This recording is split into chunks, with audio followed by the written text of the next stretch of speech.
Hey everybody, What's up, guys? welcome to the IronTrap podcast. It's a lightly rainy Wednesday. Yeah, it's like Wednesday. 65 degrees outside in the middle of August. It's kind of an odd. Nate woke up this morning and was like, "Can I put a sweatshirt on? It's cold outside."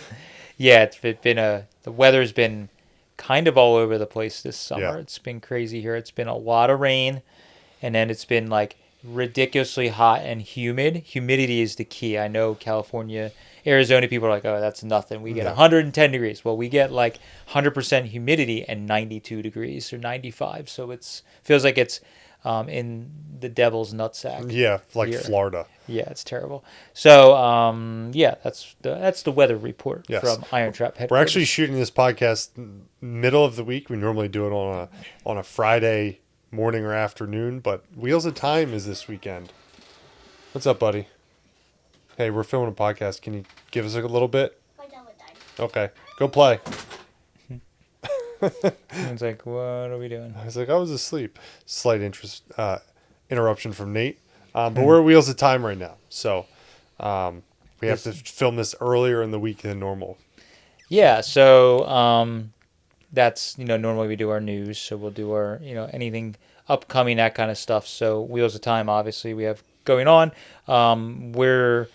We don't shoot a dedicated video to the show anymore, but we do always include it. The Week in the Life of Spin was kind of like a test we did 2 summers ago. I think so, yeah. And it started out as just doing it every now and then, and now we just literally do it almost year round. I think we did it year round this year. Yeah, so it works really well for, that was a good example. Like a Wheels of Time video, when you do it year after year after year, the views start to drop down, and it's hard for us to make it interesting Yep. when it's similar cars every year. So now we can put it in the Week in the Life of, and it's we can show a snippet, the highlight reels, if you will. And we kind of do that because we help partner with the Wheels of Time Club to help promote their show. It's a local show. Obviously, we have vested interest because it's local to us. But it's also an old school show that, we want to support and keep It's people like coming to. 54th anniversary, I think, this year, or Yeah. 55, something like that. Really cool. And we want to see stuff like that's much like when you hear me go on a tangent about Hershey and different stuff. Like I want to see these events have been going for a really long time. Especially when they're local to us, I want to kind of help promote them where we can. So that's why we do that, and they're nice enough to give us a little tent area. So if you can't make it this year, definitely put on your list, especially if it's in driving range, to come out and see the show. It's one of the few times we actually do a big event because I don't really like big events. A little bit introverted, Yeah. So big giant shows with thousands of people is not really my thing. It's Our thing in general, Our thing. yeah. So, but anyways, that's going on. Next Saturday is Duryea Day. Yeah, I know a lot of people go to the Dead Man's Curve is like the huge show Yep. on the East Coast in this area. I'm involved with the Boyertown Museum. They do their show for much longer than Dead Man's Curve. And while it is much smaller, it is honestly more my type of event. And it's a very laid back event. Some of the cars you see at that show is like, you won't see anywhere else. I mean, They there's only go to Duryea Day. yeah, and there's some very obscure stuff that shows up. It's really rare. So it's always fun to go there and see what's going to show up. And it's literally like in my hometown, so I definitely want to support that. So I don't expect you to come from anywhere far away, but Yeah. the museum would love it if you came and Exactly. and paid to go to that show. But anyways, we have that going on. We mentioned in one of the last podcasts, we're already ramping up for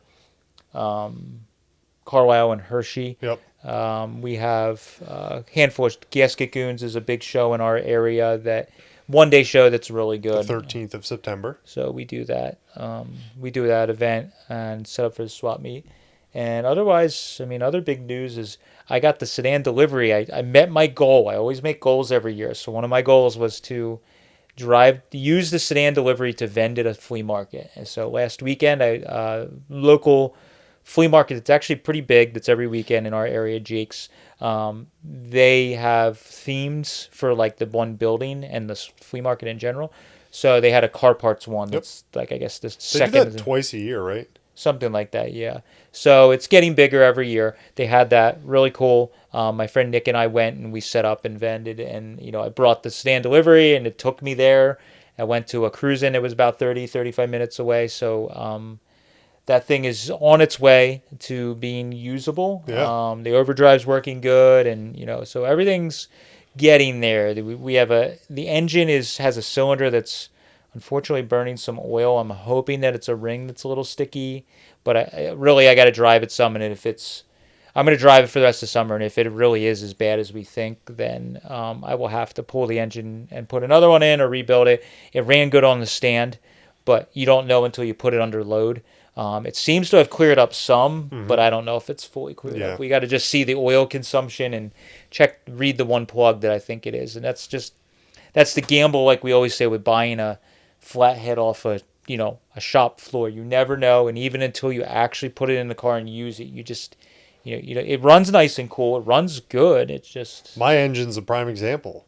It runs like super cool. We thought it was all rebuilt.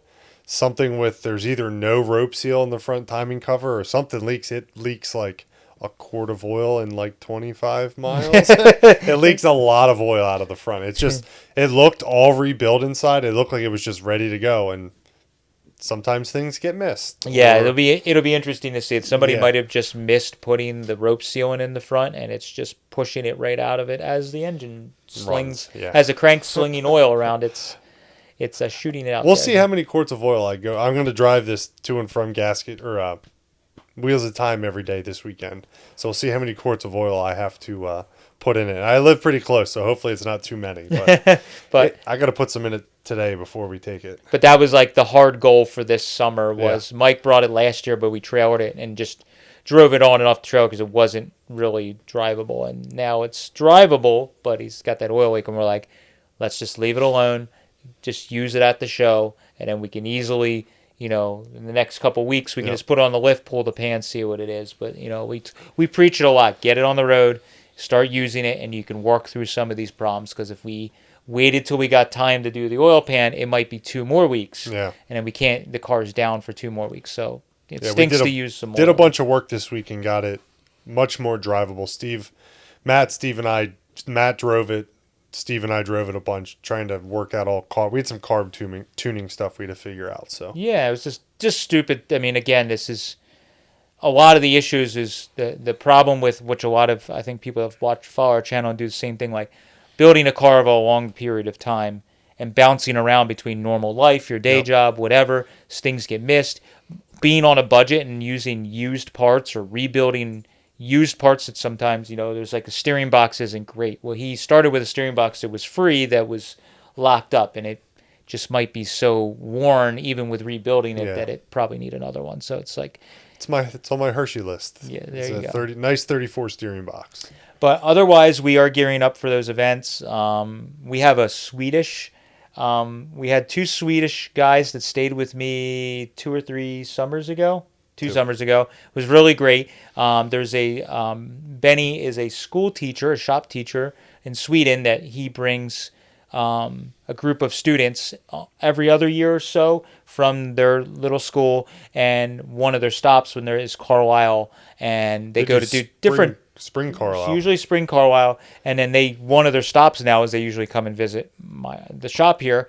And now as a joke, after that happened last time, it was kind of a fluke thing. Now he starts telling them when he's here, he's like, hey, some guys from my class stayed, if you guys are ever interested. Well, this year I had a student that reached out to me 2 or 3 months after he was here and said, hey, if that is actually, if you're still offering that, I'd be interested. So he was interested in coming, but it was during like July, August when it's not as fun here. Yeah. Well, it could be not as good. So I said, why don't you wait till September, October? Because the weather's better. There's a lot of events. Fall in our part of the country is really beautiful. So I thought it would be neat for them to come then. So he's coming in September. He's basically trading like room and board for him to work.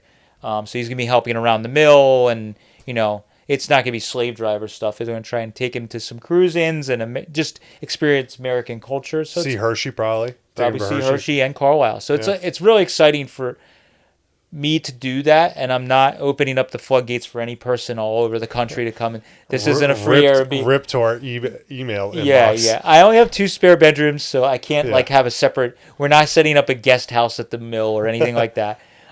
It's just fun. Though. We could. Good revenue. But I've traveled in my younger part of my life. I traveled all over the world doing the same type of thing, staying with people that I met on the internet or, came here and met once, and you stay with them. So I like now being able to host and do that a little bit. So it's kind of fun to have somebody come, show them our culture. I had two friends from Australia again this summer came and they stayed for 2 or 3 weeks. Yeah. And it's a lot of fun because you there's a lot of things that we take. I think anyone in the world, you take advantage for where you live is probably pretty cool, and sometimes you like get down on it because it's just not as it's routine. You take it for granted. And when you take somebody from another part of the world, and you're like taking them to the most routine thing, like I'm taking them to my little American diner down the street or a dive bar, and like they're super stoked to go to these little Yeah. places, and you're like, you know what, this is kind of neat. Like this hot dog stand has been here since 1925 and it hasn't changed since like the 60s. Like that is kind of neat. But I just go there and we get lunch randomly. It's a normal place for us to go visit. So when I used to go to Europe, it's like I'm going to these little pubs, and it's like no big deal for these people to take me there. But I'm like, man, this place is cool. The countryside's amazing. Yeah. Like, oh my god. So it's neat to do that, and I think our hot rod culture and the car culture is much like when I was younger with skateboarding and BMX and punk rock. Like, if you were friends or knew some of the same people, like you were cool. You could just Yep. come and stay. So I treat hot rodding and car culture much the same. If you know some of the same people or somebody, co-signs you, it's kind of like, yeah, man, come stay with me. It's cool. Like, and you just kind of become good friends with strangers. And some of my best, longest old friends around the world are people that were instances like that. So really cool. So today's topic is actually we're doing like kind of a business motivational type one. We've done some of these and had some really good feedback from people that have come to see us at events, local friends that come to visit the shop that are like, you kind of like kicked my ass into gear though. Like the one that seems to have resonated a lot was when we were talking about like how to get out of a slump or stay motivated to Yep. work on projects and things like that. And I've had a handful of people that were like, that got my ass in gear. I cleaned up my shop or I started working on a project I didn't work for. So today's topic is what the hell did I call it? I had a really good title that I came up with and I forgot it already. So it is how to make your hobby your career and do what you love.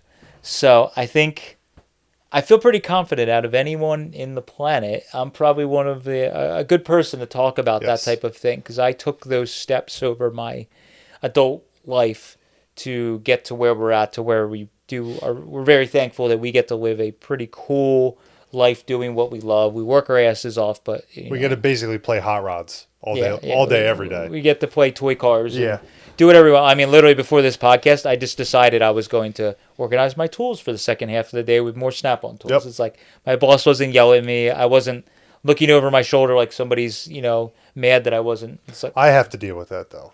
I Mike still have does. my boss looking over my yeah, shoulder all day. Mike's hanging out with his son. Yeah. you Nate and I and- took a quick trip to the mill to pick up body panels. We just hopped in the truck and ripped over to the mill. Yeah, so it's pretty fun.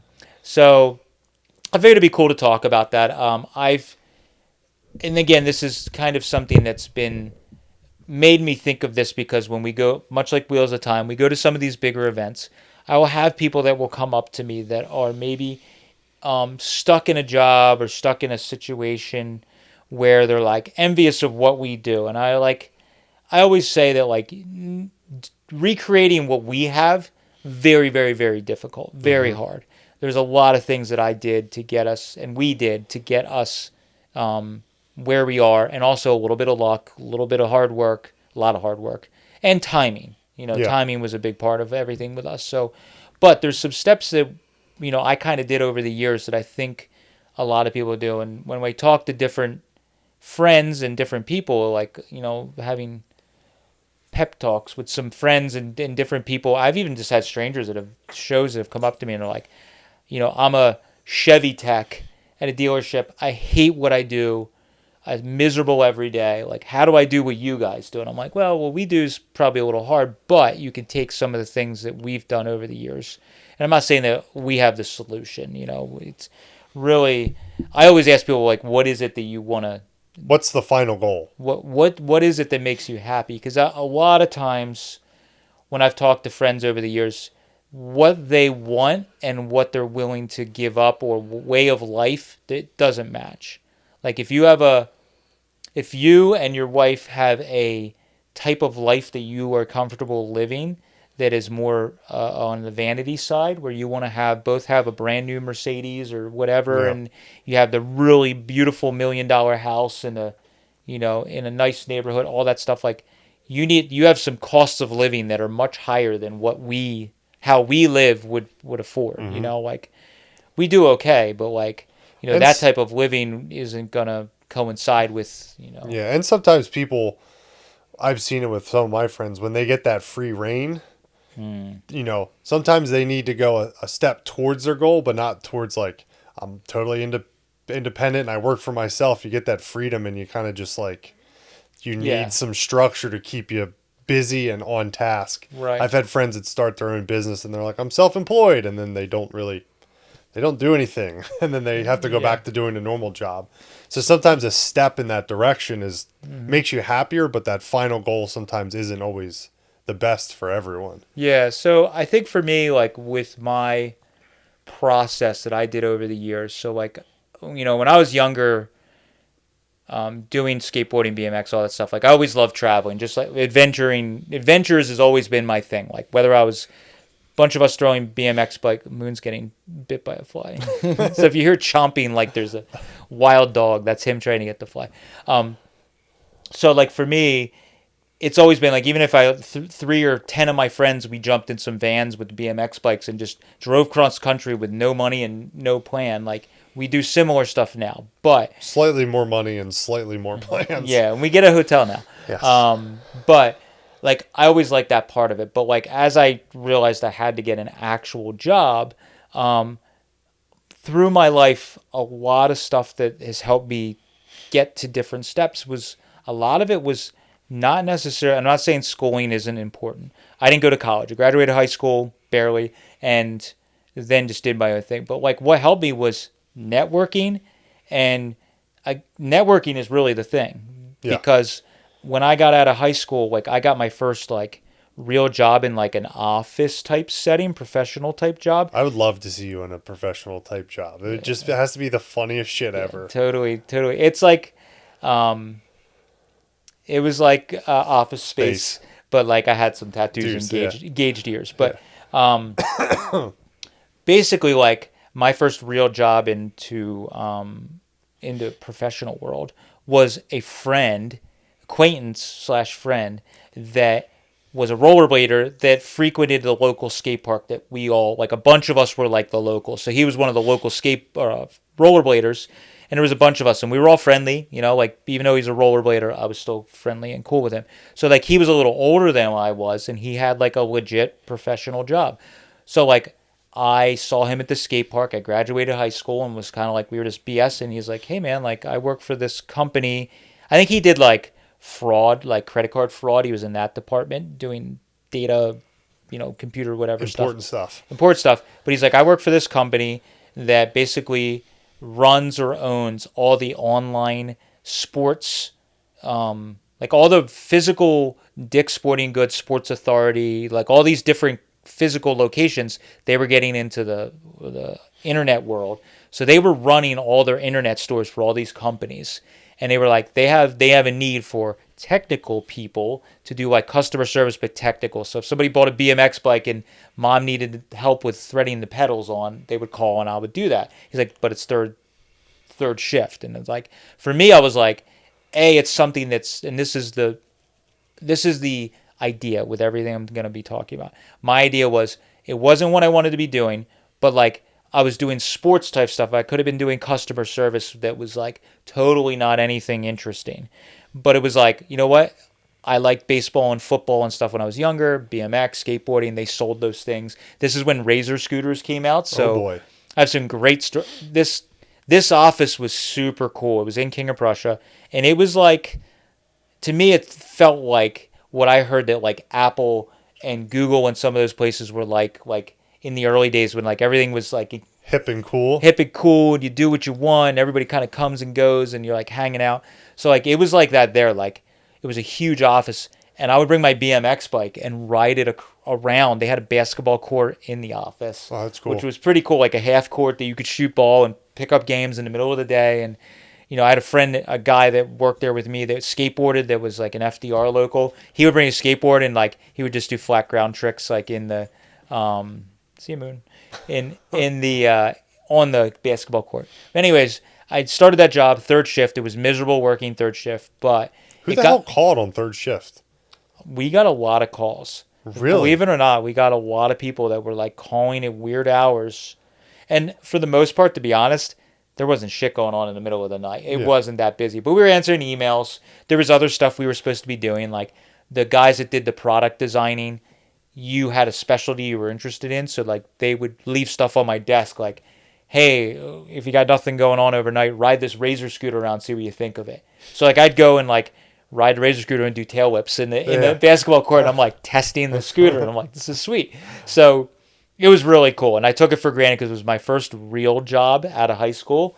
But the big thing was I got a professional job that I knew I needed something on my resume. Yeah. So like I didn't go to college, but it was like my whole life has always been those stepping stones. You're like, all right, got my foot in the door, got a professional job, and I don't have a degree, and I worked at customer service, and I, got some skills, learned basically how professional world works, and then basically the company moved their offices to Florida, and they actually offered to move me to Florida. Like they offered for all of us to like, if you wanted to move to Florida, you could relocate and work at in the Florida office, but I didn't want to do that. I didn't have any money saving, and they gave me my first experience of severance pay.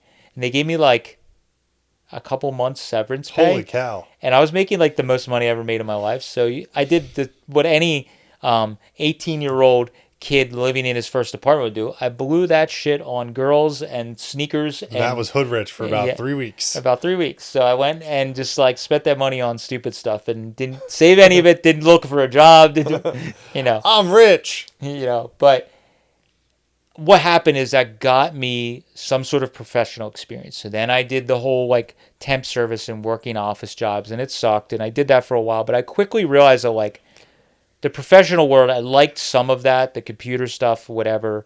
I figured out that like that was a way into doing something else. So during all of that time, not having jobs or temp jobs, I was like doing the car thing, and I've always been into baseball cards, selling, and all that kind of stuff when I was a kid. And I'm like, well, let me go to junkyards. I'm doing the Volkswagens and German cars. And it started out in the early days of like literally to pay my rent.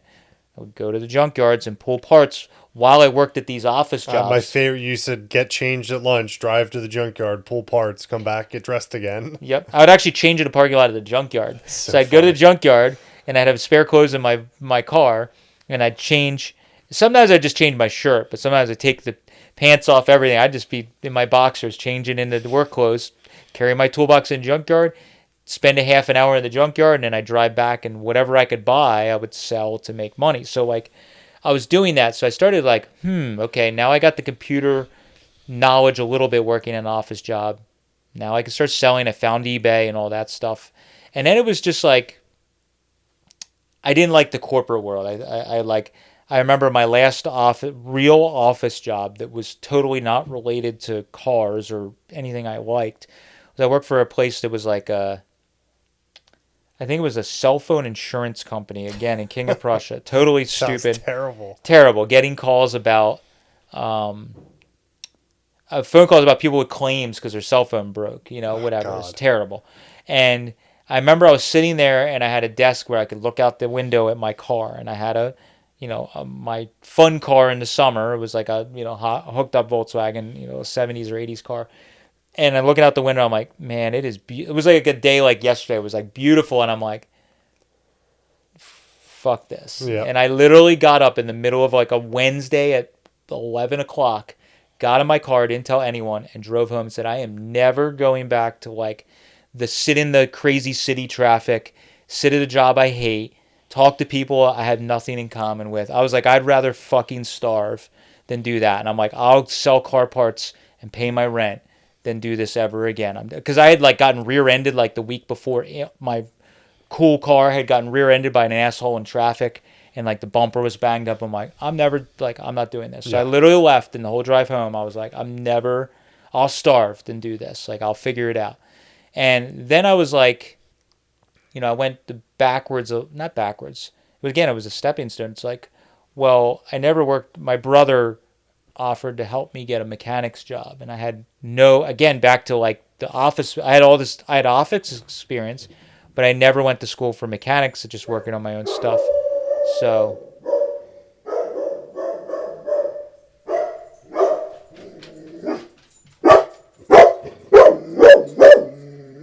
hey, go lay down. Go away. Come on, go away. Go somewhere else. Go, get out of the way. Come on, go back out there. There's nobody here. Hey, you're either gonna get bit by the fly that's beating you up, or you're gonna go somewhere else. Okay? Thank you. This interruption brought by insert sponsor here. Moondog, you're our sponsor for today's video.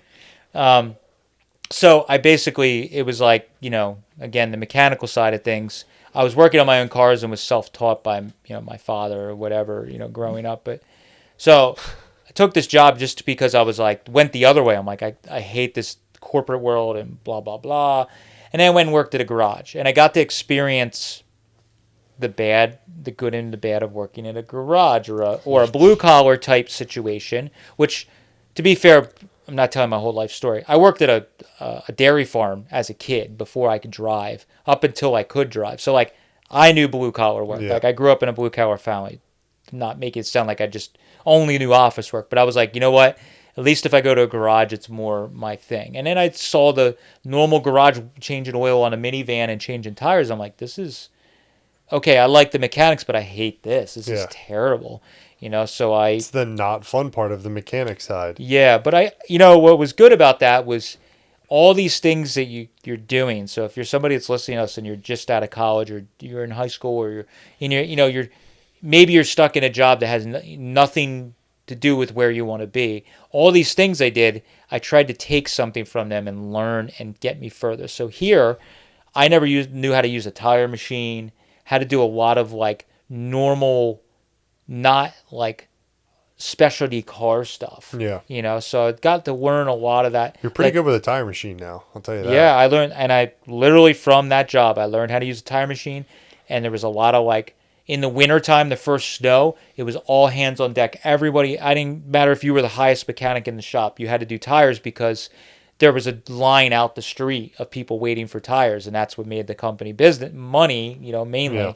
So we were all doing tires. So I was like an oil change guy, but I was there doing on my lift doing tires for people, and I learned how to balance and do all that stuff. So that like helped me because a lot of things I do now of the routine stuff I learned at a garage doing that.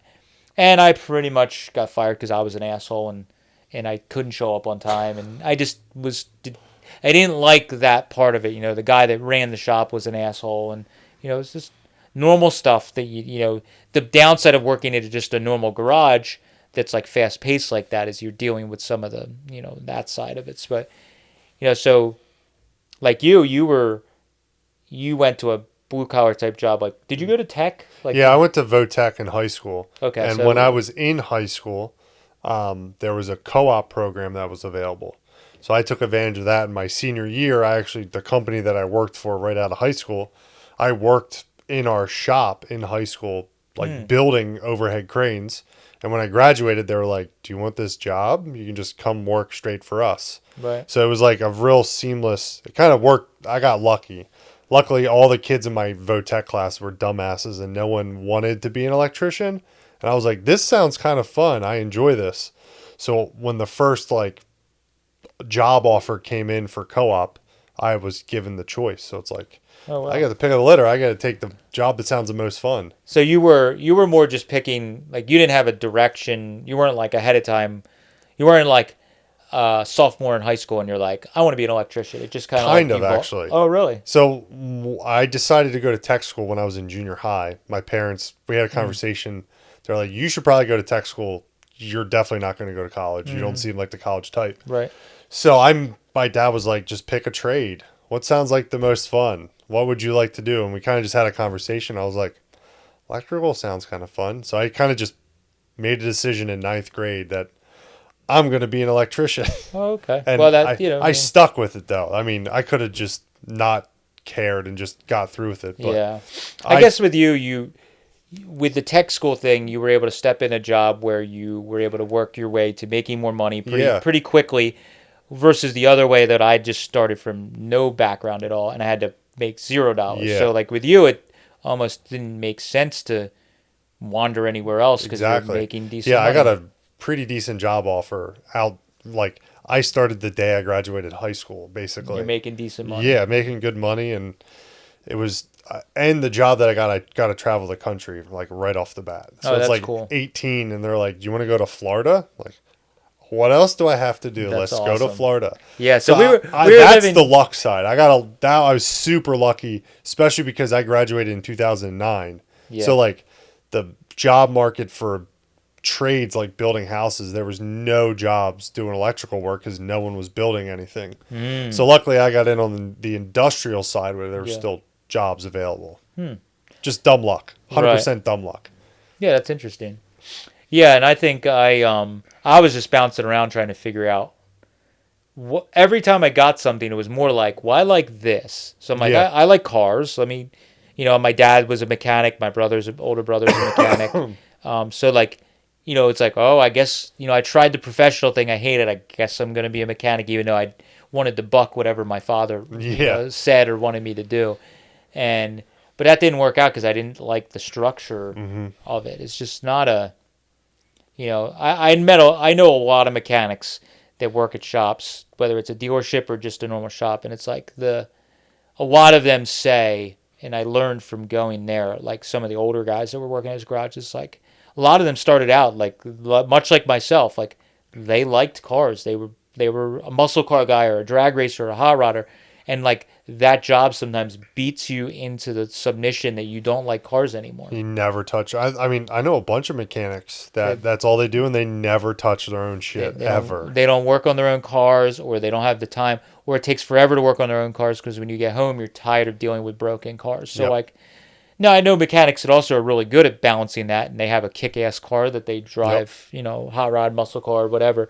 But I think there's a fine line and it I saw a bunch of guys that were kind of like older in life and it beat them down and not enjoying cars as much as they would have liked to. So for me I was like, I don't think and even my own brother, like, he was working on his own stuff, but like you could see that like the fast paced long days, he didn't get as much as he would have liked to done on his The own light was projects. fading in his eyes. Yeah. I mean, it's just, it was just part of like, to be a good mechanic and make a lot of money, you got to bust Oh ass and yeah. work fast. And like at the end of the day, you just want to go home and sit down. And we And feel that way here. Like there's a lot of days where I go and we're trying to get a project done for a video and I like don't even feel like driving a car. I just want to go inside and like sit down because I've fucking got my ass beat all day yeah.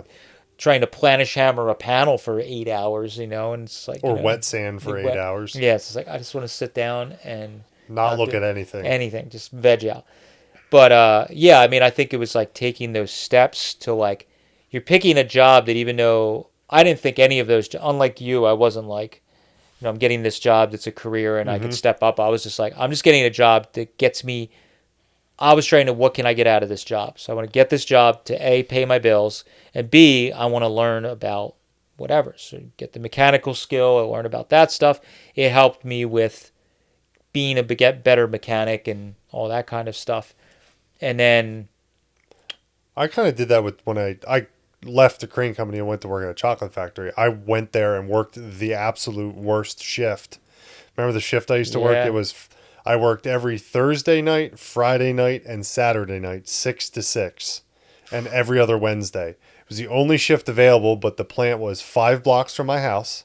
And eventually I knew I would end up on day shift. It took time, but I took that shift knowing eventually if I work my way forward, I'll eventually end up on day shift. So, and for you, it was part of the, like, was it the traveling that ended up yeah, getting I was, old? bought a house, got engaged to my wife, and it was like, I'm gone all the time. Let's find something where I can now stay home, still work and make good money, but not be in Seattle and Alaska and all over the That actually place. sounds pretty It fun. was it was neat. Don't get me wrong, it was great, but when you're Nah, never home, it sucks. yeah, I know, I understand. So it was like I'll take a job that the shift is the worst, but I know eventually I could, if I stick to it, I can eventually, and I did eventually end up on day shift. Yeah, and that was always my thing. I'm always looking to. I didn't know what I want. I think I didn't realize it, but I wanted to be self-employed. I just didn't know what or how, and it always went back to that. Like every time I was just, I mean, a shithead and couldn't hold a job because I got to the point where I was just reckless. I didn't care if you pissed me off. I'd just quit a job. I would stop showing up. I'd tell you, spit in your, maybe not spit in your fist, tell you fuck you and leave. Yeah. Like sorry, there's a lot. Always, our podcasts always have a lot of swearing. So if you have a child that's listening to your podcast, generally our videos are not as much swearing. But when we're candid like this, Yes. so I would do a lot of like that stuff and just reckless, just quit a job, didn't care, because I was always like at that point I started figuring out like I can flip car parts or whatever, and I can make enough money to pay my rent Mm-hmm. because I got no other expenses really, to feed myself, pay my rent, and pay my rent was loose because Yeah. I was paying it like somewhat. Somewhat on time. Yeah, and then it was like, it was just it got to a point where I just realized I didn't want to work for the man. It just got.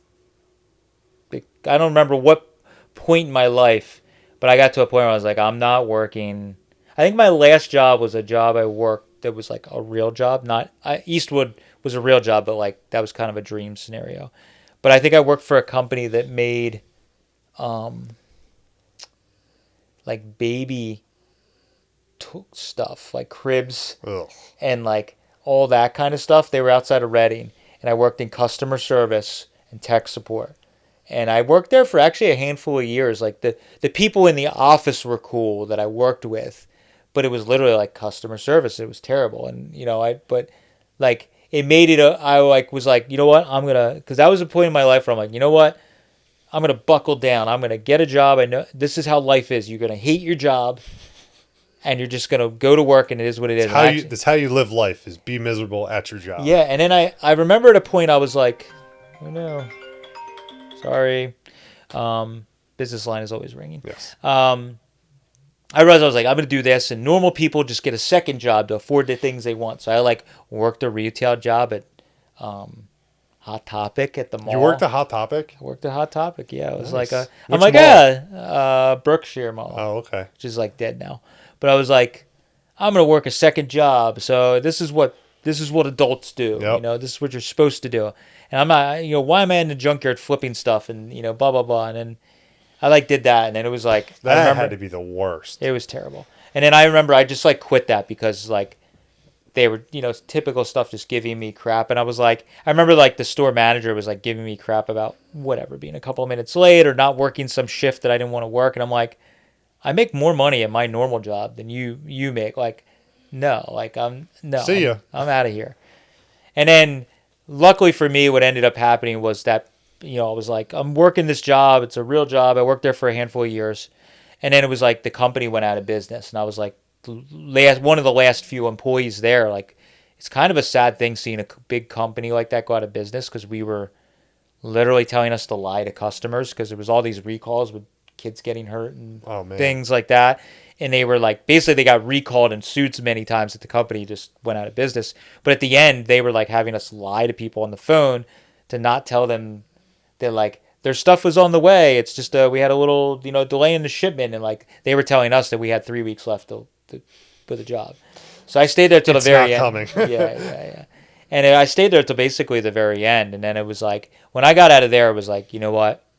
I can't do this anymore. Like, I'm done. So that was when I like just started doing the like buying and selling super heavily Of European cars. I was going to the junkyard, and that's when I started like making friends in Germany and Australia and different places and trading parts and then I met a foreigner that was living in the States that we started partnering. So that's where a lot of this stuff, like you're making friends or similar interests and you can, start doing more with that. So with him, we were like both doing similar things. He was more familiar with going to Europe and because he lived there previously, and I was, we were buying and selling. So I started doing that, and that's when it really started to like, okay, there was like a thing because the lucky thing with myself was I was able to come up with the internet. So like I was there when eBay started.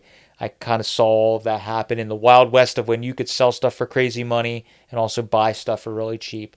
And then forums and all that Yeah. stuff. And selling on the internet, I've been doing that since like day one, you I've know? been buying on the internet since day one, but I was in high school buying Yeah. like nerdy stuff, video games and stuff like that I was into. But I remember eBay like 2004, or like Yeah. way back in the day, Yes. using my dad's eBay to buy shit when I was a Yep. kid.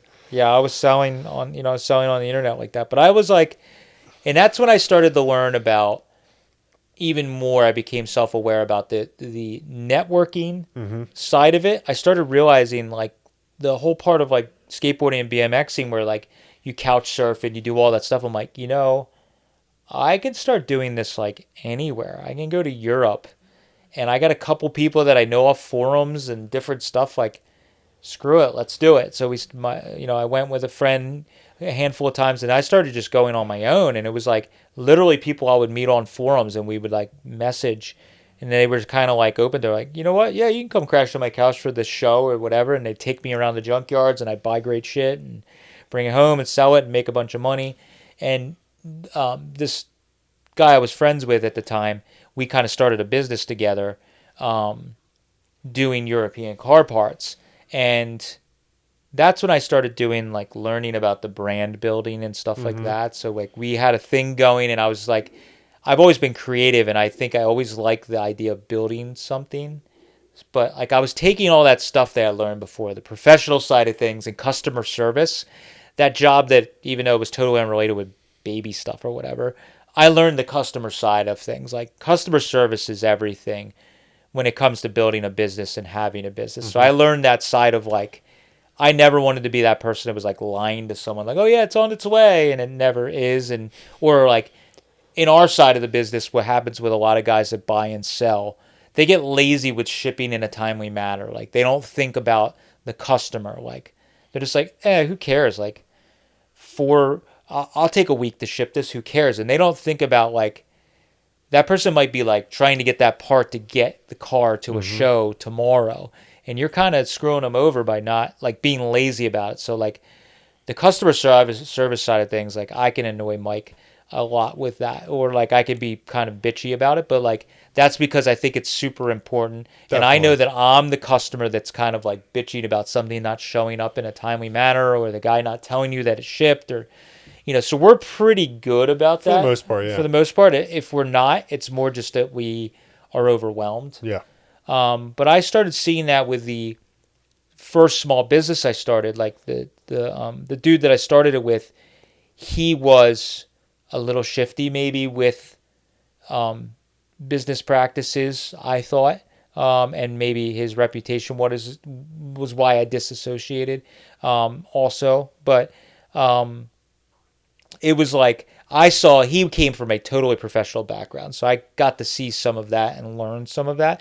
But I also learned, I was taking pieces from all this stuff, and that's where partnering with someone to do something I learned. But I was very lucky that um, the Eastwood thing popped up, Mm-hmm. and that was again all these steps were all networking and car friends. Like it was a skateboarding, BMX, rollerblading friend. Fast forward, it was a Volkswagen friend that I just was like in passing. He was like, "Oh, I know a guy that works at Eastwood. It's a Volkswagen guy that I didn't know." And he's like, "I'm like, hey, if you ever," I was like, if just stupidly, I'm like, well, tell that guy I'd be the best person to work for Eastwood ever if a job ever opens or whatever. And my friend Brian, shout out to Brian, Brian was like, he actually told Nick, who was my boss the whole time I worked at Eastwood, freaking fantastic guy. Um, he told Nick like, hey, I know this dude that's like amazing. He's like welding and making his own stuff and doing all these different things and blah blah blah. And like he would be a good guy. And it took a year or two, and then all of a sudden that guy told my friend Brian, hey, there's a job opening up. What was your official, was it social It media? was literally they created. This is when social media was starting to It happen, was like 08, 09. something like that, or '07. I forget now. I'd have to think Like back. when Facebook, not MySpace social media, No, like no, Facebook. it was like basically YouTube was popping off. Yep. Facebook was And big, Instagram. and Instagram wasn't even a thing when I started. Oh, okay. When I started, it was literally Twitter. 07, 08. It was Twitter, MySpace, Twitter, That MySpace was actually around then, but it was Twitter, Facebook, and YouTube. Yep. And they were basically, and then forums Yep. and blogs were huge. And they were kind of like, we need a person to do this stuff. We don't, so they had like Facebook account, they had a YouTube account, but it was like random people in the company were managing it, and there was like 30 followers on Facebook or, 100 followers on YouTube. Yeah. And they were just like, they didn't really have a, presence for it. So they were hiring for this brand new position, do it social media marketing manager, marketing or marketer. I don't even remember what the title was, but it was social media guy. So like I went in and interviewed, and like this is where everybody, I'm not going to say everybody, anyone in the company that wasn't customer service or working in the warehouse pretty much had a college degree. So I walked in there and I'm like, I'm in the marketing department. And I walk in these interviews and I'm like, so where'd you go to college? I didn't go to college. Yeah. What'd you do for the past handful of years? Traveled a bunch, rode BMX. But I worked at these companies and did professional setting. Yeah. So that was where I was able to leverage all these little pieces. I knew how to talk the professional talk, but then I was actually walking the walk. So at that point, all my old school mentality of, I was like, I literally sent them an email. It was like, here's all the cars I built. And it's like, here's cool cars that I built with like my own throttle bodies and, standalone injection and all the stuff I was doing that I knew was a little above the average guy. So I sent them all that stuff and was like, here's my resume. Yeah, I worked these couple of professional jobs. I know how to use Microsoft Word. Like, I know how to type an email out. I know how to type emails. Like, great, that's whatever. I'm on Facebook. I'm young and hip. But I was like, here's all the cars I built. This is I worked as a mechanic for a while. Like, and like in that specific, like as Eastwood as a company, I'm sure Summit's the same way. Mm-hmm. A lot of automotive businesses. It's really hard to find a person that can talk the talk on the, that can walk the walk on the automotive side or restoration side, but also knows how to use the computer. And can do the professional stuff. So I was kind of like, it was all those little pieces I took came together. And while I wasn't super strong using Excel or all that, all that kind of stuff, I knew enough that they didn't have to teach me how to type an email, So you could use all your fingers to type, not just your pointer fingers. And like at that point, I had grown a business from nothing, doing marketing and brand building that I could actually show. Like, here's this brand we built. We had a website that we had started with a store, even though it was small, but I could show all of that, and it was a legitimate thing. And then I could show my jobs, but I also knew how to, here's these cars I built. So like all that stuff basically is what got me the job. And I got the job over someone that had maybe a more... Well, probably a marketing degree. I don't know if he had a marketing degree, because he ended up working for the company. A year or two later, they hired him, but to do video stuff. But like he had some sort of went to school for maybe video or something. He had a professional, degree of some sort. Where I'm just like some random fucking idiot. But I know what I'm doing. I think. But I like so when I like. So that's like, if for anybody, any advice I give, it's like, take all those pieces you learn from these different jobs, and a lot of times a job can be a stepping stone. It should be. I mean, if you're not just signing off your life as you're going to work in this same place for the rest of your life, if you feel like you're not happy where you are or what you're doing, I mean, life's way too short to. Life is way too short to just settle, but also life is really long that you can like switch. It doesn't matter. Like, I didn't really start getting my act together until I was like well into my 30s, Not that long ago. Not that long ago. I'm early 40s, and it's like I didn't really start getting my act actually together till like I was already at Eastwood for years. Like, I was working at Eastwood, and yes, I was working a job and showing up to work, but like I wasn't thinking about like owning a house or doing. I became friends with Matt right around that time of getting his shit together. Yeah, so like life's long. You can change, but like like if you're not happy, it's like use those jobs or careers as a stepping stone. So like in our world, it's like if you're a body guy and you've worked at a maybe a high, like a collision type body shop it, but you want to build hot rods or you want to paint custom motorcycles, like you're in a great position to learn the industry, watch how to run a business because they're doing the collision stuff, all that kind of stuff. And even though you might be the guy sanding body filler, watch what's going on around, learn the speak, how they're billing customers, all that kind of stuff, and how they're handling that. Because like, if you could see yourself owning your own custom shop, own body shop, like you should be paying attention to that stuff because that's what I was doing when I worked at Eastwood. I was paying attention very closely to how business was being run, how was customer service being done, how was marketing, real marketing. And it's like a lot of what was successful about IronTrap with search engine optimization of keywords and stuff, that people think that when you type in 1932 Ford or Mercury or any of that stuff, like we probably pop up very close to the top because we were hammering the shit out of keywords in the stuff we were interested in videos and social media posts and all that stuff.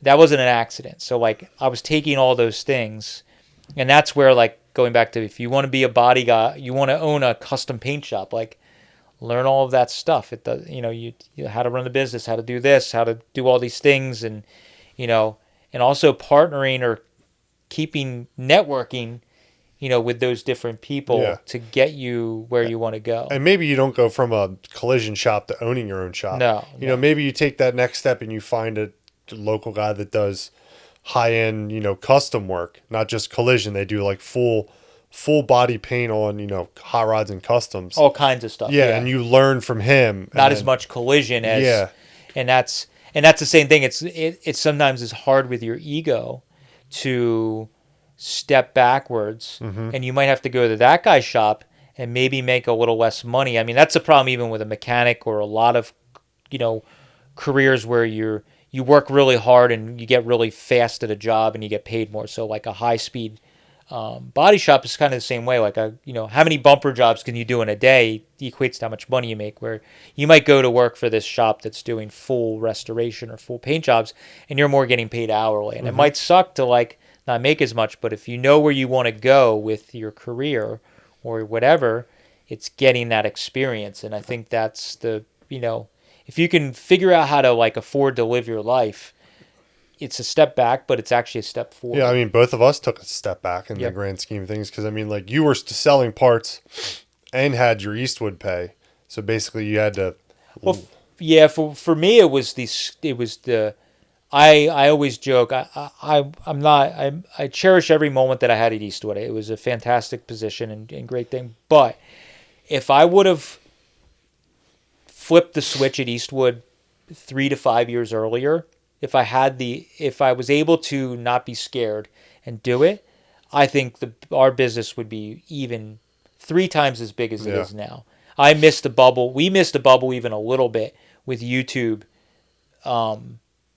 Because if we would have started it even a handful of years earlier, like if I would have started doing YouTube when I was doing the European car thing and then evolved it into what we do now, it would be out of control. It would be out of control, huge, because we wouldn't even have to really sell parts. It would probably be such a, it would be an automotive channel conglomerate that we could have grown just because of the timing. Yeah. But like, I always say that if I would have done it 3 years earlier, I think what we were doing would be even bigger. But I was just scared because, I had health insurance. I had a steady job. And we had talked about YouTube before Matt bought this place. It was like, I don't have a good place to film anything. It's like a small, was that a 2-car garage? It was 2-car, but it was just, and it wasn't, I guess I just wasn't, it was the same idea as a mechanic that doesn't want to work on his own side hustle. Like, you do fix cars all day. I don't want to try and start my own custom shop out of my own garage on the side. So I did YouTube and marketing and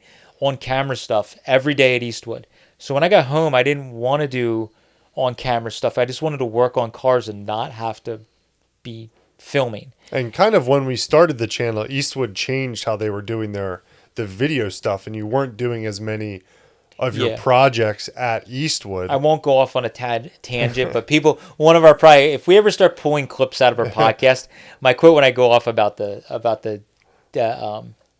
Home Shopping Network or QVC guy, I go off on a Yeah. tangent. I'm not going to go on a tangent today, but fuck that guy. But yes, the things changed, and that's what kind of forced my hand, so to speak. Um, but I was just that whole time learning. I was Yeah. networking. So like, I've always, I think almost anything with what we've done, it was networking because when we decided to start the channel, I was lucky enough that a handful of different friends in the industry or that I had made over the years, whether it was a Volkswagen friend that I met in England and they were kind of like had a following on social media and they gave me a shout out and we started the channel. Like, hey, my friend Matt in the Mm-hmm. USA is starting a channel. Check it out. It seems pretty cool. Or it was a friend that worked for Hot Rod Magazine as a writer and they were maybe not like, a big person. They maybe shared one of my videos. And Yeah. it's like all those people that you were just like friendly with and they like gave you a little post or shared your stuff, like that is so important in nowadays. And like Mm-hmm. that was, all that was networking. It was all people that like I had a following on social media a little bit, so that helped jumpstart us. But like all those little people giving up, like co-signing us Yeah. was like huge, and that helped us kind of hit the ground running. But I think it was a culmination of all those learnings. So like the marketing and the all that, I was really, really paying attention to how the business side of things was running at Eastwood, like, because I think they are a good example of a enthusiast brand that is still very professional, and Mm-hmm. they're pretty good. Even though I used to complain a lot when I worked there, but they're pretty good at the like merging the professional stuff and still trying as much as you could seem cool and being hip and be a huge company. They do okay with it. I mean, I think it's really hard Definitely. to be a huge company. I mean, for Summit to seem hip and cool, it's almost impossible. It's too Yeah. big of a company. The bean counters at the top are not going to let it be as cool and hip as it should. Exactly. Yeah. And that's why I would never allow what we have going to be bought anytime soon. Now, I can't say it. Maybe I'm 70 years old and Disney comes and wants to buy IronTrap. There's too many fucks for them to buy. Yeah, but they might tone it down. That's true. They might. But no, who knows? Whatever. Like I don't ever have interest in that because what we have is cool, and I would never want that to change. But I think that's the stumbling point with these businesses, and that's where you have to understand if you're trying to do a stepping point to reel this in. More as a grounded thing, it'd be like, what do you want to do? What's important? Where do you want to be? And then you take those pieces. So for you, it was. What I wanted to bring to this conversation is I was learning stuff at my jobs over the years that I've had, but I was learning more on the back end from friends. So I learned primarily from Matt on hustling, buying and selling. Mm-hmm. I learned that from Matt years and years ago when we were just friends. I took some of the knowledge that I learned from seeing him buying and selling Volkswagen parts and antiques. And I was doing that with four-wheelers, and I was doing that with retro video games, and I bought and sold all kinds of stuff over the years. And I learned all that from watching Matt do it. Mm-hmm. So when he offered me a position to help run the parts business, I had all that knowledge from watching him over the years buy and sell and how to get it out there and list it for sale and all that stuff. Yeah, so you were working on your, and that's where, there's plenty of marketing podcasts and motivational stuff working on your side hustle, but you were really doing that. You had a normal day job. You were working on that side hustle thing, which ended up giving you the knowledge to kind of do. And it's you might work a boring office job and you're not learning anything, but I'm sure you have friends out there that are hustling or have a cool job. You could absorb knowledge from them or ask questions. You don't have to learn it at a normal day job. You could have a friend like Matt that's doing wild stuff to try and pick their brain to learn from. But you took a lot of pieces that you probably don't I mean, even like definitely the traveling side of things. You and I, like, as soon as you started with me, we jumped right into traveling all the time, and like you were already comfortable. That's where I'm a little worried about Luke. Luke, our new guy, Luke. He's traveled some, but in his entire, we were talking one day about driving, and he's driven 20,000 miles roughly in his entire life. And he's done like 2 or 3 vehicles. He's like, I think I've only driven like 20-some thousand miles. And he's like almost never left the state. He's left the state a handful of times, but he's primarily been in this area. Has he flown? I don't know if he's ever flown. Holy crap. So Matt and I, we are the easiest people to travel. We Yeah, just hop on the plane. Him and I have been on more flights. He's traveled more than me, but we've driven everywhere. We've flown everywhere. So when we started traveling together, it was very, very easy. yeah, and like but you also like you were learning because you were driving like service trucks. Oh, yeah. You were driving trailers. So like All the time. all that stuff on that end, you probably had more experience than I do because I was towing car trailers, but I was doing like just little cars. Yeah. And, not as much of driving machines and stuff. Oh, like yeah. that. I have the most machine experience too, Yeah. like forklifts, scissors lifts, all that stuff. That's all I used to Mike do. had to forklift certify me. Yes, I never exactly. when we got the forklift at the new building. Oh, I that's was like, right. I was like, I owned a forklift, and I'm like, Mike, I've actually never driven a forklift. Like, I've always just had a friend that wherever we're using one that just knew how to use it. So he's like, I and forgot about that. obviously with me doing all kinds of stuff, it was very easy to pick up. Yeah. But like, it was just kind of a weird moment. I'm like, I don't think I've ever driven a forklift. And Mike's like, really? All the shit you've done? I'm like, no, I don't know if I ever. Yeah. Like at the warehouse, Kate's father always moved stuff for me because he ran the warehouse, Yeah. and then you started running the parts business, and you just ran the The forklift. forklift. I'm like, I've never had to run a forklift. That's interesting. So you've probably had all that. You were taking all of that side of it. Yeah. So like now the business has grown and growing. You have a lot of experience with the industrial commercial side of things. Yeah. A lot more that helps that you probably don't even think of. We take it for granted, but like taking all those little pieces helps the Yeah. bigger Oh, yeah, picture. definitely.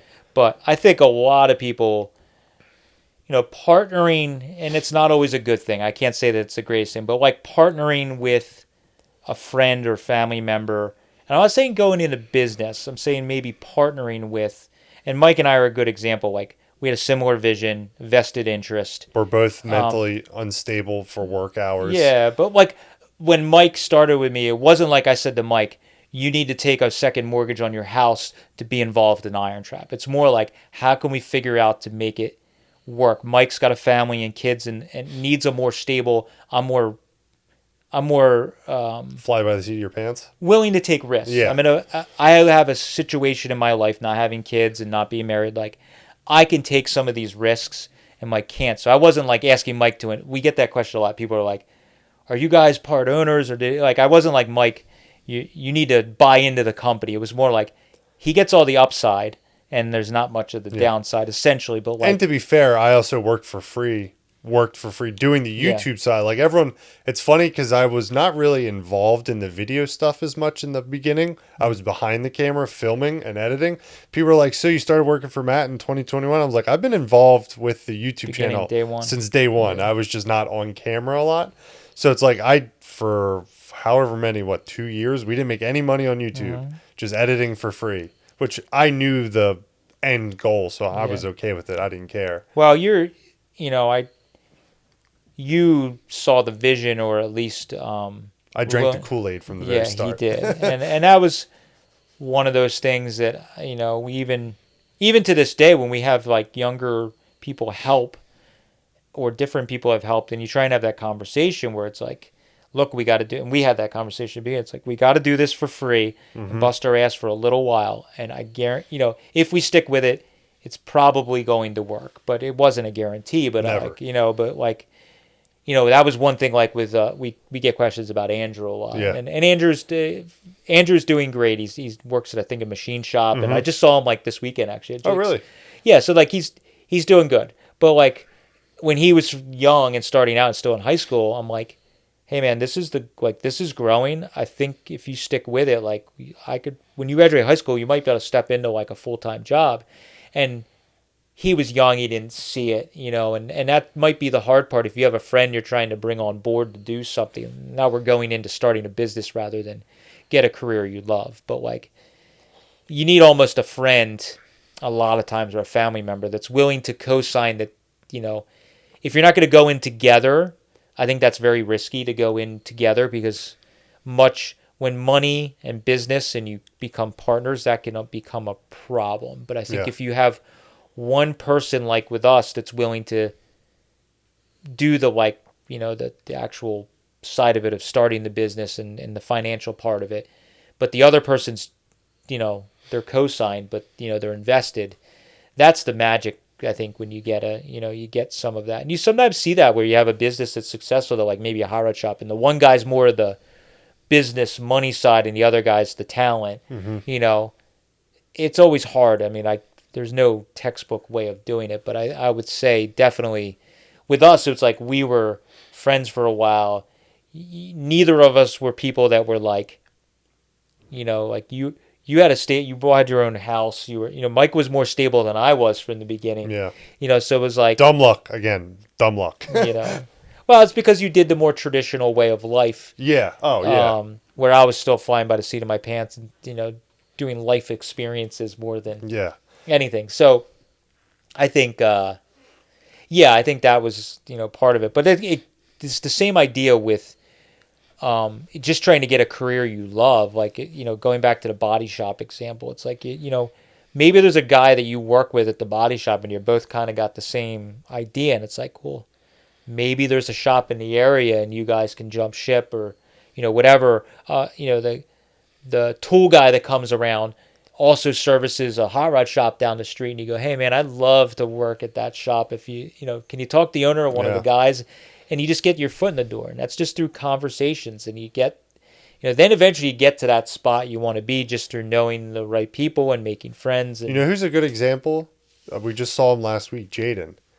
Oh yeah, that's he was involved in IronTrap for a very, very small window, but just seeing what we did and you working on cars. It was one of Andrew's high school friends. Yeah, he just came around.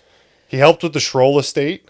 Okay. Remember, him and Andrew helped pull some cars out and film some stuff. Okay. And he helped film some stuff on Andrew's car when he had that T for a little while. Oh yeah. And then COVID happened and all of it kind of stopped working. Yeah, and we lost touch. Not lost touch. We just didn't really talk to him that much. And to be frank, he was only around very little, so I didn't really know him. He just was whatever. But like, we didn't realize how much that affected him. Yeah. Till we just saw him at he works for like a semi-private collection in a restoration shop, and he's like, dude, I'm here because of you guys. Like, I came and helped out, and we kind of got exposed and saw like, this is what I want to do. And now he's working for a shop, but like, I don't know the steps. We didn't really talk to him. Did he go to tech school? I think he went to a school for like automotive restoration. Oh, cool. So he went he's in the job he wants to be in, but he went through a sort of, standard way of doing it. Yeah, definitely. But that's like, that's just these, took that little bit of knowledge and seeing what we did. I was like, that's and he exactly just boom, what took I off do. and went with it. So, but I think sometimes that's hard for people because like if you just get out of high school and don't know what you want to do and you just started a random mechanic shop and you don't know what to do, but like it could be, I mean, you could just be working at the local hardware store, but like use that experience or that job to start networking with the local customers to, or maybe you want to maybe you work at the local hardware store, but you want to own your own construction business. Yeah. It's like, well, all the guys that are coming into your hardware store that you stock the shelves at, probably guys that own construction companies or employees. Mm-hmm. And it's like just being friendly, making conversation, and then just like your guy's going to be like, oh man, it always happens. The guy's going to walk in and be like, oh, one of my guys quit. Man, if you hear anybody that wants to work and you're like, hey, that's me, and it's, I'll gladly quit this place today. Yeah, and like, but that's your stepping stone stuff. And you're going to start out with just handing tools to, people, but restocking nails. It gets you to that next step. And then eventually, I see it a lot in some of the industries that we see. So like with the tattooing community, that's pretty much hair salons, barbers. It's pretty much the tried and true method. Like you either go to school, tattooing, there's not like a school, so to speak, but like even with barbers and hairstylists, like you get your license or you go to a school for a short period of time because that's more in an industry where you have to have a license, so to speak. But like you go and work, tattoo shop, you apprentice, you go and, You learn from an artist that's experienced, and then you go and you're sweeping the floors and you're just doing basic work and working the counter to being able to tattoo. And then you start tattooing for a while and you get some experience and then you grow. And if you're motivated like anything in life, you then start getting better. Well, then you start doing conventions. You start meeting other artists. You start with social media. You meet people on the internet, and then it's like you get two friends together that are like, I think we could start a shop together. We got Yep. enough clients between us, and it's not that you hate the shop you're at. You're just like, well, I can make more money doing my own thing, or maybe this shop isn't the vibe I'm going Yep. for. Hairstylists, barbers. That was Kate. She worked at different salons and worked her way up, and then realized she wanted to do her own small salon with just her. And she's much happier now doing that than having some big fancy salon. And so you see that a lot Definitely. in the world. So it's like you don't have to work in that. You can run a small garage on your own, You just run a small construction business, just doing handyman stuff by yourself. and you're making plenty of money, but you got that freedom. I know a lot of car guys that like run. In fact, our contractor that's did the roof on the mill. He's actually working on doing gutters and painting the one side of the mill that we fixed up. He's like a car guy, and he does kind of what we're saying. Like he's a contractor, and he's doing not odd jobs, but he's just doing like he doesn't do just one thing, but like almost every week he's like this week we're at the mill. He was at the mill today, and he's like, oh well, I got Corvettes at Carlisle this He's been weekend. at Carlisle every major event. Might not do the truck show, but he was there for like Chrysler's, Ford, Yeah. uh, Chevy for sure. to Chevy, and now he's going to Corvette. He'll be at Fall Carlisle. So he's like always going to Carlisle with his buddies, but like he has a job Yep. that like he's really into cars and guns and different stuff like that. So it's like, well, he makes his own schedule and he's doing different jobs all over the place to get the life that he wants to live. So he's able to make his own schedule. He's working his ass off, but like he can kind of do a little bit of everything. So it's like I feel like that's the end answer is money what drives you? Is building a business? Like for me, 32 grills is what drives you. 32 Grill Street does drive me a Yeah. little bit. I want to own. All the 32 No, I grills. sell them. I do sell some.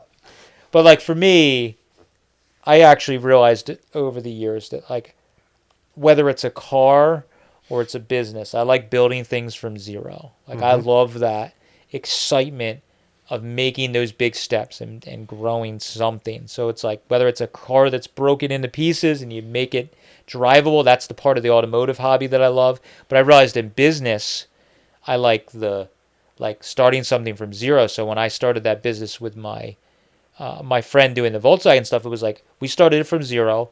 I built it basically on my own. He was working a day job, and I quit my job and was doing it full time. And I built it from zero to something that had a reputation, had a vibe, and then I got my job offer, and I went to do Eastwood, and he still was doing that business, grew. But to be completely honest, I kind of cemented it, growing it. And if I would have stuck with it, he's grown it very well Yeah. himself. But like I was there at the beginning, so like with IronTrap, it's like that was the excitement. It was like growing it, and those small victories that we talk about. It was like seeing the channel grow, and then we got monetized, and then we got a little bit of buzz, and then we had merch, and then it's like Parts business. and parts then business, a website. and a website, and then it was like now it's the exciting part of like, okay, we got a location, and I can start. Brand is even bigger now. It's like we're buying I bought a property that was on brand because it was to buy just a commercial building in some nondescript industrial complex. Yeah. That is not on brand for us. That Nope. it would have been the quicker way, but it wouldn't have been the way that For everything, longevity. No. Everything I'm doing, we're doing, is fits our the vision that we're doing, and I've always enjoyed that. So I've learned over the years that's what I really enjoy, and I can't see myself doing. If IronTrap went away, I'd probably just start some other thing. I hope and grow IronTrap it. doesn't go away. No, I don't think so. I don't think unless Disney calls and buys us for $1 billion, then maybe we can just retire and Our email's open, Disney. Send us an email if you're hit us up. interested. I'll stop saying fuck. Yes. Just for you guys for a Be little while. really, really difficult, but I'll wipe my tears with $100 bills. Yeah, I'll definitely do that. But like, so I think that's the only thing I've learned is if you're in that situation, I've had a lot of countless people at shows and events have come up and kind of not giving their sob story. They're just like, man, I would love to do what you're doing. And I try and always be friendly and like have a actual conversation, unless they catch me in a time when there's 1,000 people. But like, I've had guys pull me aside and have like conversations like, this is what I want to do, blah, blah, blah. And it's like, you could probably do it. You just need to make the jump. And if you're not ready or you don't know what you want, Mm-hmm. just saying I hate my job is one thing. But like, okay, think crazy. Like, what is the thing? If you could just, if there was no limitations, what's the thing that you would love to be doing? If you want to be a porn star, we'll start working on it. I mean, if that's your thing, you and your old lady. OnlyFans makes a lot of money these days. This podcast took a turn I was not expecting. If you got those goals, baby, work towards them. Might have to have a Start conversation. start working out. Yeah, Get your exactly. physique ready, or maybe not, because OnlyFans these days, beer bellies could be there's probably a fetish for that. But, anyways, that did I go, think of that's course. a good spot to end the conversation. I Yeah. think. So, yeah. I am going left field. It's kind of funny. If you're still sticking around, I've totally went off the handle. But yeah, I think that's the thing. Like, you need to really sit down. The final statement is you need to think of what it is that drives you or makes you happy. And for me, money wasn't necessarily the thing. Chasing the adventure.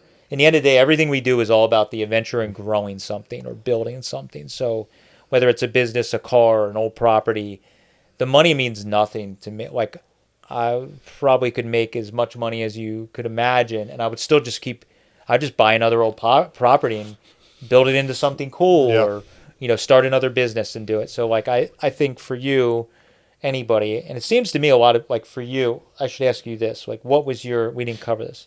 What was your deciding factor for making a jump from something? The freedom. Just, I mean, it's being able, with kids, I have the freedom to, like, Nate's here with us all day today. And I get some work done when he's here, but everyone gets a little bit less work done when Nate's here because asking questions, doing whatever. So the freedom to just come and go as I please for the most part. I am here 9 to 5 majority of the days, but leave early, pick up the kids from daycare, get Nate off the bus, get Nate on the bus. I have the freedom to just come and go as I please and I still get all my work done. And, I can just do what I need to do to spend time with my family and that kind of stuff. I know one thing I remember was the stress and mental. Oh, yeah, I'm way more calm. You said your wife noticed it right away. Yeah, I was a much angrier person when I worked at the chocolate factory because the frustration of working at a corporate place where you had to do all the niceties and deal with annoying people and people not doing their job and still getting paid and all that stuff. And I have none of that to worry about anymore. Yeah, I don't do my job and I still get paid. Exactly. I don't do my job sometimes and I still get paid. It's pretty sweet. Sometimes. I guess I shouldn't say that in front of the boss. Yeah. So I think so that was it was a huge reduction in stress. And that was, we can even say that Steve, he isn't here talking about, but I kind of know with his situation, it was, he was at a point in his life where when we had a conversation to work here, it was more like, it wasn't necessarily money, so to speak. It was more just like he hated his job. He was tired of being a truck driver and he wanted to play with cars, but he didn't want to be like a mechanic at a normal shop. shop. So it was like, I couldn't pay him what a mechanic that works at a shop like that would make because he was just like, well, I'm towards the end of my career. I'm not going to be running around like a maniac. And we give Steve work that is easier, or when we unload trucks, we're not treating him the same as what we would have to do because we realize that, and he gets paid accordingly. So like, I think for him, it was the stress thing of he just comes in and, hangs out. And sure, there's days when we have difficult things or, whatever, but like for the most part, it's that. And I think Luke's almost the same. It's like he just wants something fun. Yeah, he wants the mental side of it. I think in today's culture, that has become way more important, that people have their mental sanity, and money isn't necessarily what drives them. It's having the fun and being, and that's why this whole conversation came up. Like, if that's what you're trying to do, get a career that you love or a job that you love, you have to be okay with maybe not making as much money. and trading that for. And in our instance, it was kind of like the money would come. So for Yeah. you, it was like in the beginning, I was like, I can't necessarily pay you what, I was making very good money at the chocolate factory. but like as things have progressed, you're now getting probably Yeah. back to the point where Yep. you're making similar money, but we had to grow it. And that's where, making those steps sideways or maybe back a little bit, the money will come. But Yeah. you have to maybe get the skills or, play that chess game to get yourself over to where you want to be. And Or you have to work one or two more jobs that you're not insanely happy with to get to that final goal of where you need to be. Some people overlook that process and they're like, I want to have my dream job next. It's like, well, sometimes it just not everyone can have their dream job. or You you know? might have to do the, like I didn't talk about it in much in this, but like when I was at Eastwood, I was going at nights and working with a metal shaper that was very talented in our area, is very talented, Yeah. Mike Phillips. And Mike, I was going after hours just to hang out and help him. And I was just going to soak up knowledge, and like that helped step up my metal fab skills, which helped at Eastwood, but also helped with everything we do. And I didn't want to go to that level that he was at, but it was like taking that piece. I worked for free to help him. Now I wasn't like working crazy hours, but I was just coming and giving him a hand and learning. So like that's an example. You can go and work for your friend that does construction job because you're going to get exposed to or learn the things that you couldn't learn at your accounting job, Yeah. or whatever. So it's got to understand where the goal is and put the extra work and time in, and hopefully that's your. Hopefully we don't get an email in a year saying that we ruined someone's life because they listen to our podcast and they quit their job and they're in financial ruin. You just gotta follow the steps. Yep. You gotta take those steps over. I mean, I think there is definitely people that just quit their job and did this thing, but like in the real world, I think you gotta be if you are in a position much like you were in, or like I wasn't in that position necessarily, but like if you got a family and kids and like you need to grow. That's why like IronTrap had to grow a little bit to get us to where we were pretty safe. I mean, Yeah. at the point that I jumped off, we were pretty safe. It was Definitely. maybe a little more risky, but like when you jumped off, it was pretty much like I could just look at the numbers and be like, here's what I'm doing on my own. The only reason it took me not so long, but took time was my wife and I just had our daughter. She was Yeah. like a month old when I quit my job at the chocolate factory. We're like, Yeah, the let's sit down and look at the numbers just to Yes. make sure we're good. right. But I think that's that's the whole aspect of it. But you're also, by you having the freedom, you're not like daycare there's not like, if you had no other job could you just like have a freedom to just leave whenever and Yeah, do whatever. or have So Nate here with me all day. true, and well, that's what I mean. You'd have to have him like Yeah. somebody watch him, or daycare, or a summer Summer camp. Summer camp, Yeah, and I you had get- that conversation with Nate the one day. He was like, I really like coming to work with you. And I was like, you're insanely lucky. Like, no other kids get to go to work with their parents. Like, just hang out. we were talking about it in Wawa, and I was like, you don't see any kids here. No one's bringing their kids to work with them at Wawa. It's like, you're super lucky that you get to come out and hang out with me all day. That's Like, awesome. enjoy it. It may suck sometimes. Like right now it's raining outside. He's probably just in the shop downstairs playing, but enjoy it. Try to enjoy it because not many kids get to do this. They get stuck in a building somewhere coloring in a coloring book. Yeah, he can kind of do whatever he wants Yeah. during the day within reason, and Yep. sometimes his office is the forklifts. Yes, sits on the sits forklift and Play or watch something on his tablet. I have to take the keys out of the forklift every time he sits on it because he gets a little too excited about turning stuff and moving levers, and got to make sure it's non-movable for yeah, me. yeah, that's funny. So that's a kind of a podcast on maybe some motivational Yeah. stuff or whatever. We get these questions a lot. We thought we'd share a little of our I'm background. sure we will have this exact conversation at Wheels of Time this weekend. I'm sure. There's a handful of guys that almost every year at Wheels of Time, I have a similar conversation, or maybe not always in depth, but Yeah. they're like, dude, it's I'd so. love to do what you're doing someday. Yeah. It's like you probably could do a version of it. Yeah. You just gotta follow these steps. And I've even offered to a handful of guys, if you want to start coming around on Sundays and hanging at the shop, and we can have these one-on-one conversations, I'm happy to give you some more insight. I'm not gonna have a 3-hour conversation in the middle of the car show, but like, come on a Sunday. Happy to give you my I don't know all. I don't have all the answers, but Yeah. I think I have a lot. I've lived a lot for the time that I've been around, and I can give you what worked and what Yeah. didn't work. So And if there's anything we didn't cover, like any advice that you have that you'd like yeah, to share yeah, with everyone, if you're listening to this we forgot to mention this. If you're listening to this on Spotify, there is a video on YouTube where you can see our ugly mugs. And the comment section on YouTube is always great. People talking back and forth, sharing their own advice and that kind of stuff. So, and I should say that like I shouldn't seem like I'm some self-proclaimed like I figured it all out or whatever, but like over the years I've definitely done the same as these people have done with me. I've sat down and asked. yeah. I have to give a shot. Like our friend John, Hara John, Mm-hmm. when I was about to buy the mill, or I was starting to buy the mill, super scary. I've never bought, other than my house, I never bought a property and a fixer up and a commercial. And I was like pretty scared, and I was like, I want to do this, but I'm scared. So at Hershey last year, our friend John, he's a very successful real estate guy, but he's like, he lives the life now. He's retired. Like he plays with hot rods. He goes drag racing. You don't really see him like, I know he works, but like he's at a point in his life where he's done real estate stuff enough that he's okay.